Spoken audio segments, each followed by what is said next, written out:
जो न्यायिक नियंत्रण है ये बड़ा कठोर नियंत्रण है। जैसे कि जो विधायिका का नियंत्रण था और जो हमारा कार्यपालिका का नियंत्रण था उससे थोड़ा सा सख्त है, थोड़ा सा कठोर है और थोड़ा मजबूत है। इसलिए मजबूत है कि ये जुडिशरी से संबंधित है, हमारा न्यायपालिका से संबंधित है। ठीक है, आप कार्यपालिका और न्यायपालिका को आप देखते हैं तो आप कहीं ना कहीं ज्यादा मजबूत, ठीक है, और एक व्यवस्थित रूप से न्यायपालिका पर ज्यादा फोकस करते हैं, क्योंकि विधायिका और कार्यपालिका एक हो सकते हैं और एक है ही, क्योंकि कार्यपालिका का निर्माण जो होता है वो विधायिका से होता है, ठीक। लेकिन न्यायपालिका का निर्माण ऐसा होता है क्या? नहीं, न्यायपालिका जो है वो तटस्थ है। तटस्थ का मतलब है कि सरकार के जो शेष दो अंग बचे हुए हैं विधायिका और कार्यपालिका, उससे वो अलग है, उससे कोई मतलब नहीं है। यहां तक कि न्यायपालिका या सर्वोच्च न्यायालय जो भी निर्णय दिया है, ठीक है, उसका व्याख्या या फिर किसी तरह का उसकी बुराई करना विधानमंडल में, संसद में अपराध माना गया है। मतलब सर्वोच्च न्यायालय का दिया हुआ जो निर्णय है हम उसकी आलोचना नहीं कर सकते हैं, क्योंकि मेरा वो सर्वोच्च स्तर पे है, हम उसके प्रति निष्ठा रखते हैं, है कि नहीं? ऐसा है क्या कोई कि सर्वोच्च न्यायालय का दिया हुआ फैसला को बोलो नहीं हम नहीं मानेंगे, तो है नहीं। हाँ, तुम जिला न्यायालय का नहीं मान सकते हो, उच्च न्यायालय का नहीं मान सकते हो। अरे तुम्हारे पास आधार बचा हुआ है तो आप क्या करेंगे कि अपील के माध्यम से आप सर्वोच्च न्यायालय जा सकते हैं। लेकिन सर्वोच्च न्यायालय के बाद कहां जाओगे? इंटरनेशनल न्यायालय तो नहीं जाओगे, है कि नहीं? इंटरनेशनल न्यायालय कहां है तो बताइए।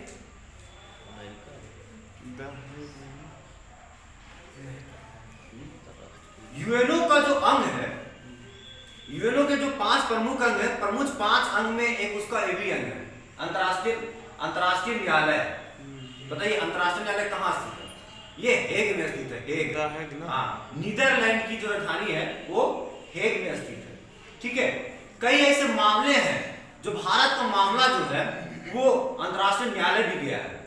मतलब यदि किसी भी देश का मामला यूएनओ जाता है, संयुक्त राष्ट्र संघ के महासभा में जाता है, तो वहां से हो सकता है कि आपका भी मन है तो अंतरराष्ट्रीय न्यायालय भी जाया जा सकता है। जैसे भारत और पाकिस्तान के बीच को लेकर 1948 में जम्मू कश्मीर का मामला था, वो पहला मामला था भारत का जो यूएनओ गया और अंतरराष्ट्रीय न्यायालय में गया। लेकिन ना यूएनओ ठीक कर पाया उसको मामला को, ना अंतरराष्ट्रीय न्यायालय ठीक कर पाया कि भाई भारत और पाकिस्तान के बीच जो झगड़े के मुद्दे हैं वो मेन है जम्मू कश्मीर। जम्मू कश्मीर किसका होगा, किसका अधिकार है उस पर? यह मामला बड़ा विवादास्पद है जो यूएनओ का भी समझ से बाहर है, राइट। चलिए, तो न्यायपालिका जो है, मेरा कहने मतलब है कि न्यायपालिका जो इसका नियंत्रण बड़ा कठोर है। और न्यायपालिका नियंत्रण कैसे एस्टेब्लिश करती है, उसके लिए सबसे बड़ा जो आधार है न्यायपालिका जो उस पर नियंत्रण करती है प्रशासन पर, इसके लिए 2 आधार। कितने आधार हैं? 2। क्या वो है? पहला है कानून का शासन। क्या है? कानून का शासन। ठीक है, कानून का शासन। अब इसको इंग्लिश में बोलते हैं रूल ऑफ लॉ, कानून का शासन। ठीक है, हमारा जो संविधान है ना उसका एक बहुत बड़ी विशेषता है कि यहाँ पे कानून का शासन है। कानून का शासन कहने का मतलब हुआ कि भारत में कोई व्यक्ति का शासन नहीं है, भारत में कोई व्यक्ति का शासन नहीं है। शासन किसका है? कानून का है। यहाँ पे हम कल ही बताए थे कि भारत में क्या है, एक प्रधानमंत्री से लेके 5 बेचने वाला व्यक्ति के लिए सबका जो कानून है वो एक है, बराबर है। ठीक है ना, जितना संविधान उसको संरक्षण दिया है उतना एक निम्न स्तर का भी व्यक्ति को संरक्षण दिया है। तो यहाँ पे क्या है कि कानून के नजर में सभी व्यक्ति बराबर हैं। आप फंडामेंटल राइट इंडियन पॉलिटी पढ़े होंगे तो आप पढ़े होंगे अनुच्छेद 14। अनुच्छेद 14 भारतीय संविधान का अनुच्छेद 14 क्या है तो बता है? अनुच्छेद 14 क्या बोलता है? भारतीय संविधान के अनुच्छेद 14 विधि का समझ समानता। हाँ, लेकिन इतना सा काम नहीं चलेगा, ठीक है ना। विधि का समझ समानता ही नहीं लिखा हुआ, गौर कीजिएगा। अनुच्छेद 14 में 2 बातें लिखा हुआ, विधि के समझ समानता एवं विधि का समान संरक्षण। ठीक है, ये पूरा हुआ, विधि के समझ समानता और विधि का समान संरक्षण। विधि के समझ जो समानता है, ये जो वर्ड लिया गया वो ब्रिटेन से प्रभावित है। हम जो कंट्री में लिए हुए हैं हम विधि के समझ समानता, ये शब्द जो है वो ब्रिटेन से लिया गया है। और दूसरा जो वर्ड हो गया विधि के समझ संरक्षण, ठीक है, या कानून का समान संरक्षण। जो कानून का समान संरक्षण है वो हमारा अमेरिका से लिया गया है, इसलिए खाली समानता का अधिकार नहीं कर सकते। अनुच्छेद 14 बोलता है विधि के समझ समानता एवं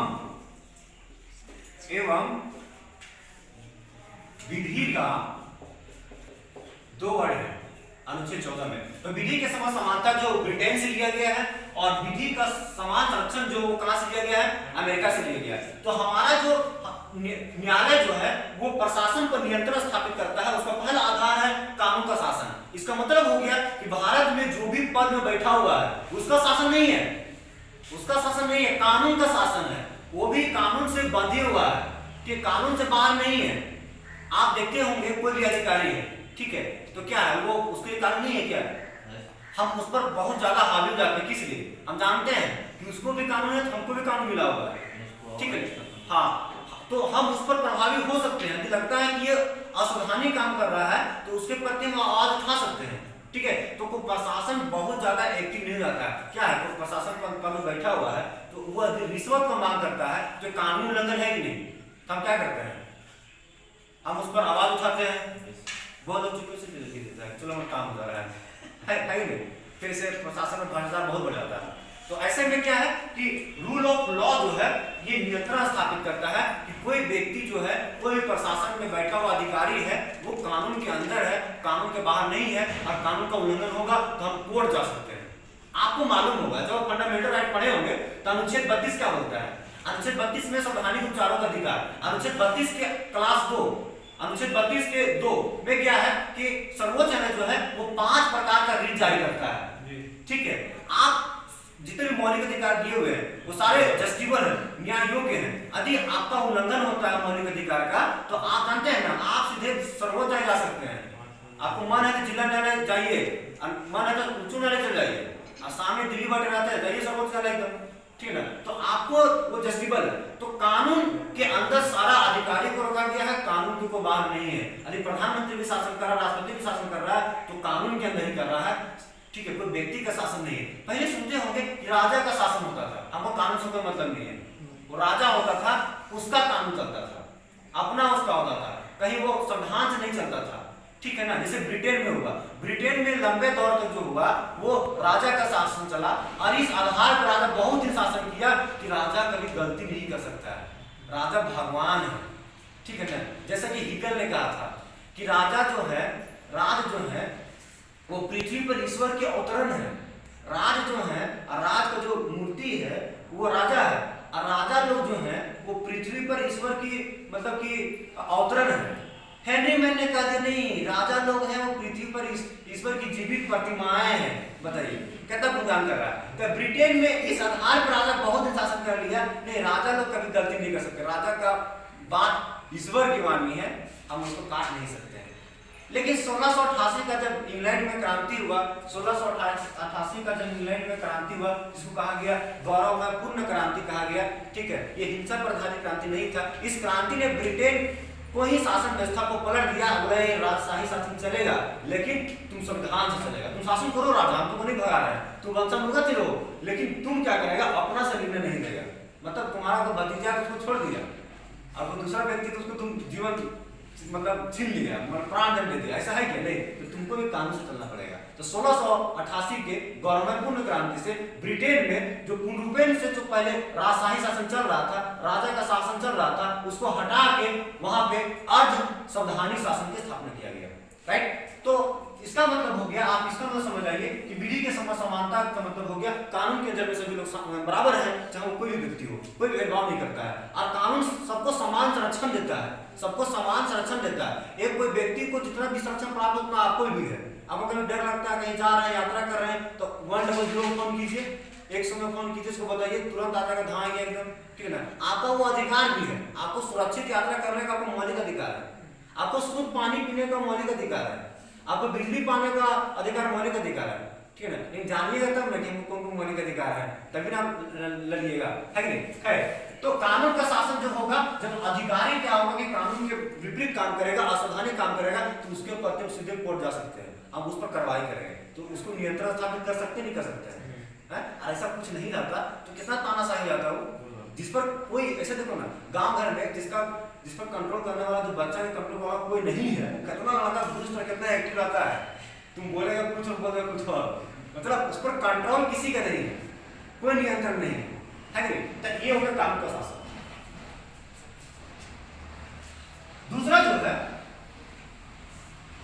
दूसरा जो आधार है जिसपे हम न्यायपालिका प्रशासन पर नियंत्रण लगाता है वो आपका है न्यायिक पुनर्लोकन या न्यायिक पुनर्लोकन। न्यायिक पुनर्लोकन क्या है? न्यायिक पुनर्लोकन को जैसे इसको बोल दिया रूल ऑफ लॉ, इसको बोलते हैं जुडिशियल रिव्यू। जुडिशियल रिव्यू जो क्या है? न्यायिक पुनर्लोकन। आप देखते होंगे कि आपको 2014 का मामला याद होगा। 2014 में जब भारत में मोदी सरकार बना, जब मोदी प्रधानमंत्री बने तो उसने क्या किया कि कॉलेजियम सिस्टम पर प्रहार किया। जो पहले से कॉलेजियम सिस्टम बना हुआ था उसको मोदी सरकार ने हटा दिया और उसके जगह पे लाया न्यायिक नियुक्ति सेवा आयोग। ठीक है, हाँ, न्यायिक नियुक्ति सेवा आयोग। तो न्यायिक नियुक्ति सेवा आयोग क्या था कि न्यायाधीशों का जो मुख्य न्यायाधीश खास करके जो उसको नियुक्ति होता है वो कॉलेजियम सिस्टम से होता है। मुख्य न्यायाधीश का जो नियुक्ति होता है कैसे होता है? कॉलेजियम सिस्टम से होता है। लेकिन मोदी सरकार ने कहा नहीं, कॉलेजियम सिस्टम से नहीं होगा, हम एक आयोग बनाएंगे, वो आयोग तय करेगा कि मुख्य न्यायाधीश कौन होगा। मतलब पहले में क्या होता था कि आप न्यायाधीश की नियुक्ति कर रहे हैं तो सरकार आपको हस्तक्षेप नहीं कर रही है, कॉलेजियम सिस्टम नहीं होता था। कॉलेजियम सिस्टम ही कहने मतलब है कि न्यायाधीशों का नियुक्ति में सरकार का दखल अंदाजी एकदम नहीं, सरकार का हस्तक्षेप एकदम नहीं। लेकिन सरकार बोला 2014 में मोदी सरकार की नहीं, हम न्यायिक नियुक्ति सेवा आयोग बनाएंगे और उसका अध्यक्ष सदस्य को हम नियुक्त करेंगे और उन लोग बनाएगा मुख्य न्यायाधीश को। ऐसा अब ये संसद ने पास कर दिया, न्यायिक नियुक्ति सेवा आयोग 2014 पास हो गया। अब पास जब हो गया तो सर्वोच्च न्यायालय के पास जा गया तो सर्वोच्च न्यायालय उसको अवैध घोषित कर दिया, बोले ऐसा नहीं चलेगा, ये असंवैधानिक है, ये असंवैधानिक है। सरकार ने कह दिया कि न्यायपालिका ने कह दिया कि संविधान का उल्लंघन है, हम इसको रद्द करते हैं। अब फिर से कॉलेजियम व्यवस्था आ गया। कॉलेजियम व्यवस्था का शुरुआत से दिन चल रहा है। न्यायपालिका में जो न्यायाधीशों की नियुक्ति होता है कॉलेजियम सिस्टम से होता है। कॉलेजियम सिस्टम जो है वो अमेरिका से ग्रसित है, अमेरिका से हम लोग अवधारणा को लिए हैं।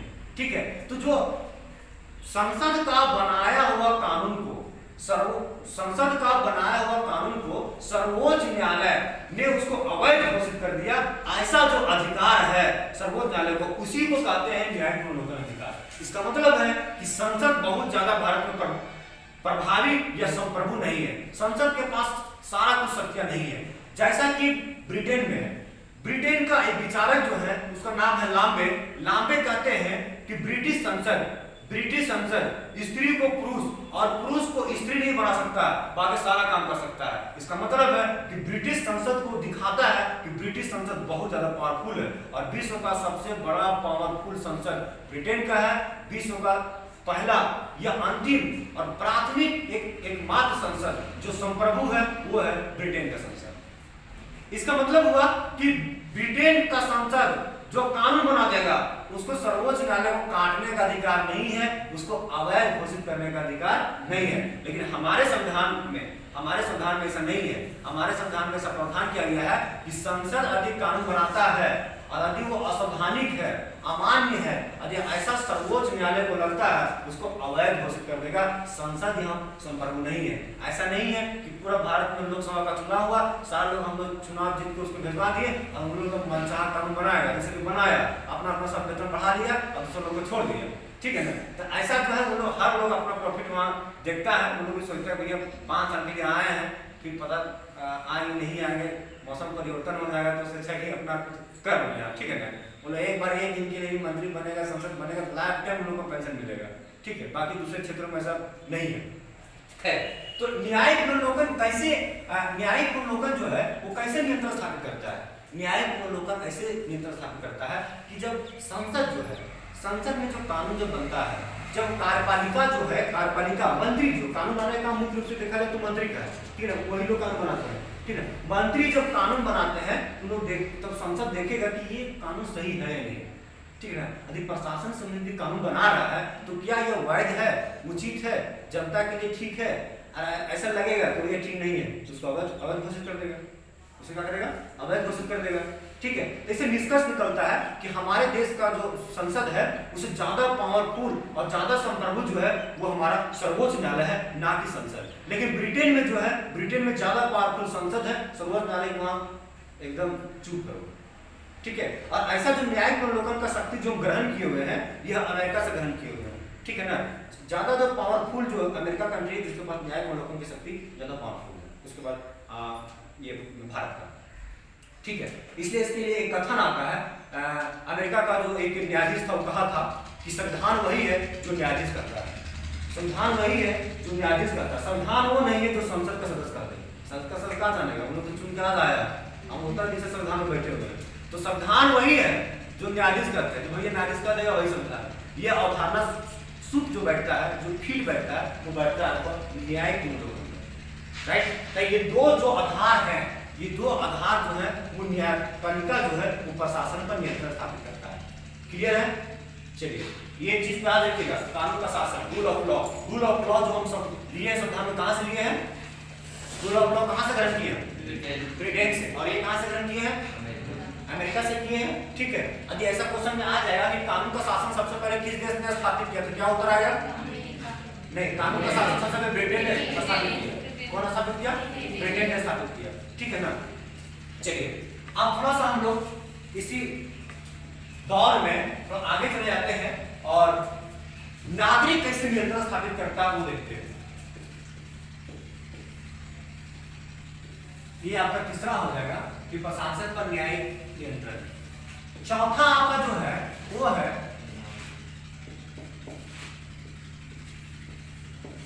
प्रशासन पर नागरिक नियंत्रण।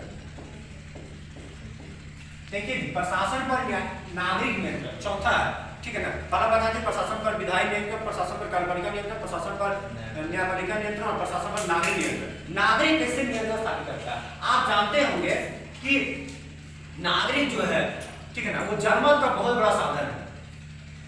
रिकॉल का जो माध्यम है वो ये हमारा जनता ही है, नागरिक, ठीक है। पहले जनता और नागरिक में तो समझते हैं आप लोग, पीपल एंड सिटीजन क्या है? नागरिक और जनता में क्या अंतर करेंगे? जिसे बोलते हैं भारत के नागरिक, इसका मतलब हमको भारत की नागरिकता प्राप्त होती है। भारत में जो भी राजनीतिक पद हैं उसमें हम जा सकते हैं, चुनाव लड़ सकते हैं, हमको एक अधिकार से यहाँ पे जुड़ता है। लेकिन जनता क्या होता है, पीपल जो क्या होता है, वो कोई जोड़ी नहीं, उसको नागरिकता मिला हुआ है। जैसे भारत की जनसंख्या बहुत है, ठीक है ना, लेकिन कुछ लोग ऐसे हैं जिनको नागरिकता प्राप्त नहीं है, वो अवैध रूप से बांग्लादेश के लोग यहाँ घुसे हुए हैं, हमारा सीमावर्ती जितने भी देश हैं उसके बहुत हैं घुसे हुए हैं, वो हमारा जनता का है। लेकिन नागरिकता जो है, जो शासन व्यवस्था में भाग लेता हो, चुनाव में भाग लेता, उसके पास वोटर आईडी कार्ड है, ठीक है ना, आधार कार्ड का सबको है। ये बात याद रखिएगा, आधार कार्ड नागरिकता का पहचान नहीं है। आधार कार्ड से नहीं बोलिएगा कि ये दिखाना नागरिक गलत है, नहीं। आधार कार्ड है वो नागरिकता नहीं। आधार कार्ड एक समझिए स्थानीय आपका पहचान है, आइडेंटिटी है कि आप कहाँ के हैं, ठीक है ना, आप आदमी है कि नहीं, ठीक है। 17 साल का बच्चा हो, 17 साल का बच्चा हो, वोटर आईडी कार्ड कहाँ से है? नहीं, हाँ कहीं से लाएगा वो नागरिक नहीं, नहीं ऐसे तो कहा दिया जाए मेरा जो बच्चा है, बच्चा होगा, ठीक है ना, वो ऑटोमेटिक हम भारत के नागरिक हैं तो नागरिक हो जाएगा। लेकिन नागरिकता जो कहने मतलब है कि भैया आपको एक प्रमाण पत्र ही होना चाहिए, आपका मतदाता सूची में नाम होना चाहिए, तभी आप ऑफिशियल रूप से नागरिकता आपको मिलेगा। आप 10 साल का बच्चा, वो भी नागरिक है, पक्का है, उसका माँ बाप है तो भारत का नागरिक, उसको नागरिकता उसको मिलेगा। लेकिन उसके पास सिर्फ आधार कार्ड हो सकता है, उसके पास वोटर आईडी कार्ड नहीं होगा, है कि? खैर सरकार ने कह दिया कि भाई जिसके पास मतदाता सूची में नाम चढ़ा हुआ है और आपके पास वोटर आईडी कार्ड नहीं है तो हमारी जरूरत नहीं है, भारत के नागरिक के आधार कार्ड लेकर वोट दे जाइए। ऐसा ये नहीं किया। हाँ है, तो आप समझिए कि प्रशासन पर नागरिक नियंत्रण कैसे स्थापित किया जाता है। हम बता रहे थे कि जनमत का बहुत बड़ा साधन है हमारा नागरिक। रिकॉल जो स्टैब्लिश करता है, वापस बुलाना, रिकॉल मतलब होता है वापस बुलाना। वापस बुलाने कहने मतलब है कि 2014 में मोदी सरकार आया, फिर 19 में कौन बुलाया? हम लोग बुलाया, रिकॉल किया ना, रिकॉल मतलब फिर से बुलाया, वापस फिर क्या कि घर आ जाए परदेश, फिर मतलब फिर से घर आ जाए। इसका मतलब हुआ कि उनके शासन व्यवस्था या फिर उससे हम बहुत ज्यादा अट्रैक्ट हैं, या फिर अच्छा लगा, या फिर लगा कि हाँ बीजेपी या फिर मोदी ही ऐसा है तो बढ़िया शासन कर सकते, उसको फिर हम बुलाए। आपको फिर लगा तो फिर हम बुलाएंगे। जब त्रस्त हो जाएंगे फिर तो नहीं सोचे तो वैसे ठीक है फिर सुन लाएंगे। तो रिकॉल जो करने का अधिकार है, जो रिकॉल जो माध्यम है जनता है, ठीक है। तो जनता भी यहाँ पे क्या है कि जनता भी जो है वो यहाँ पे नियंत्रण स्थापित रखता है। तो जनता जो नियंत्रण स्थापित जो करता है उसके लिए क्या क्या है, देखिए उसके लिए दो सबसे बड़ा माध्यम है जिसके आधार पे वो नियंत्रण स्थापित करता है। पहला जो है आप जानते होंगे, लोकपाल का नाम सुने हैं? सुने लोकपाल? हाँ अच्छा नहीं, लोकपाल। लोकायुक्त का नाम सुने हैं? चलिए सुने लोकायुक्त। हाँ अगला सूचना का अधिकार, ये सुने हो, सूचना का अधिकार ये सुने हो। चलिए आप यहाँ पे देखिए कि प्रशासन पर नागरिक नियंत्रण के लिए मुख्य रूप से दो आधार हैं जिस पर व्यक्ति जो है, जनता जो है वो अपना नियंत्रण स्थापित करते हैं, लोकपाल और लोकायुक्त। ये क्या है आपको मालूम होना चाहिए कि भारत में प्रथम प्रशासनिक सुधार आयोग, प्रथम प्रशासन सुधार आयोग का गठन कब हुआ तो बताइए? प्रथम प्रशासनिक सुधार आयोग का गठन कब हुआ? देखिए प्रथम प्रशासन सुधार आयोग का जो गठन हुआ 1966 में हुआ, 1966 में। प्रथम प्रशासन सुधार आयोग जो है वो कई टॉपिक से कई विषयों से वो संबंध रखता है, जैसे केंद्र राज्य संबंध, भारत में केंद्र राज्य के बीच जो झगड़े हैं या फिर तनाव का माहौल है उसको कैसे ठीक किया जाए, उसके लिए भारत ने सबसे पहले भारत सरकार ने 1966 में बनाया था प्रथम प्रशासन सुधार आयोग, और इसके अध्यक्ष थे मोरारजी देसाई। कौन थे? मोरारजी देसाई। कई बाद मोरारजी देसाई ने इसको इस्तीफा दे दिया था और उसके अध्यक्ष बने एम हनुमंतैया। कई बार क्वेश्चन ने पूछा हुआ है कि प्रथम प्रशासन सुधार आयोग का अध्यक्ष जब इस्तीफा दे दिया कौन? मोरारजी देसाई, उसका स्थान कौन लिया? तो एम हनुमंतैया ने उसका स्थान लिया। तो प्रथम प्रशासन सुधार आयोग का कई सिफारिश था, ठीक है ना। उसमें से एक सिफारिश था कि भारत में लोकपाल स्थापित किया जाए, ठीक है। बीबीआई क्वेश्चन पूछ देगा कि भारत में किस आयोग या किस समिति या किस संस्था ने सबसे पहले लोकपाल बनाने की सिफारिश की? तो उत्तर क्या होगा? प्रथम प्रशासन सुधार आयोग की। प्रशासन आयोग का स्थापना कब हुआ? 1966 में। उसका अध्यक्ष कौन थे? तो मुझे बता दिया, राइट। तो लोकपाल जो है ये अवधारणा जो शुरुआत हुआ है वो हमारा स्वीडन से शुरुआत हुआ है। स्वीडन एक कंट्री है, स्कैंडिनेवियन कंट्री। स्कैंडिनेवियन कंट्री में जो स्वीडन है, स्वीडन से ये अवधारणा शुरुआत हुआ कि भाई कोई लोकपाल है। वहां पे लोकपाल का स्थापना अम्बुड्समैन के रूप में किया गया था। अम्बुड्समैन का अर्थ यहाँ पे भारत में हो रहा है लोकपाल। लोकपाल को वहां पे अम्बुड्समैन के नाम से जाना जाता है, ठीक है ना। अम्बुड्समैन, तो सबसे पहले क्वेश्चन पूछेगा कि अम्बुड्समैन कहाँ से सबसे पहले कहाँ बनाया गया था? अम्बुड्समैन सबसे पहले बनाया गया स्वीडन में। क्या बनाया गया था? स्वीडन में। हमारा जो भारत में लोकपाल जो प्रभावित था कहाँ से प्रभावित है? स्वीडन से प्रभावित है, ठीक है ना। स्वीडन हो गया, नॉर्वे हो गया, डेनमार्क हो गया, वो सारे जितने भी स्कैंडिनेवियन कंट्री हैं वो सारे लोगों के पास लोकपाल है, ठीक है ना। तो 1966 में सरकार यहाँ पे जो प्रशासन सुधार आयोग बना था सिफारिश किया कि भारत में लोकपाल होना चाहिए, और लोकपाल को लेकर कई सरकार ने अपना विधेयक लाया, लेकिन लोकपाल को पारित नहीं होने दिया। कई बार सरकार गिर गई वगैरह वगैरह घटनाएं हुई, लोकपाल बिल नहीं पास हुआ। लेकिन हाँ इसका काम क्या है? हाँ बस वही आ रहा है। लोकपाल का जो काम है हम पहले बताते हैं कि कैसे लोकपाल एस्टैब्लिश हुआ, ठीक है। तो कई आंदोलन भी चले और अंततः जो है जब इसका एक भरमार आंदोलन चला 2011-12 में, अन्ना हजारे, किरण बेदी, अरविंद केजरीवाल, अरुणा राय और एक और उनके साथी लोग थे, वो बड़ा आंदोलन किए। पूरा अन्ना हजारे धरना में बैठ गए। कहा धरना बैठा? भैया भारत में लोकपाल स्थापित करो। ऐसा नहीं है कि अन्ना हजारे आंदोलन चाहते लोकपाल स्थापित करो तो खाली ओकरे फायदा है, अपन फायदा नहीं पड़ा नहीं हमको ये लोकपाल बना के। नहीं, लोकपाल जो बनाया जा रहा था वो ये था कि भाई जनता जो है वो प्रशासन और शासन पर नियंत्रण स्थापित करेगी। तुम लोग ने हम पर शासन करता है, नियंत्रण स्थापित करता है, ठीक है। हम जब भ्रष्टाचार करेंगे तुमको पकड़ लेगा, लेकिन तुम जब भ्रष्टाचार करेगा हमको तो कुछ हथियार होना चाहिए कि हम तुमको पकड़ेंगे।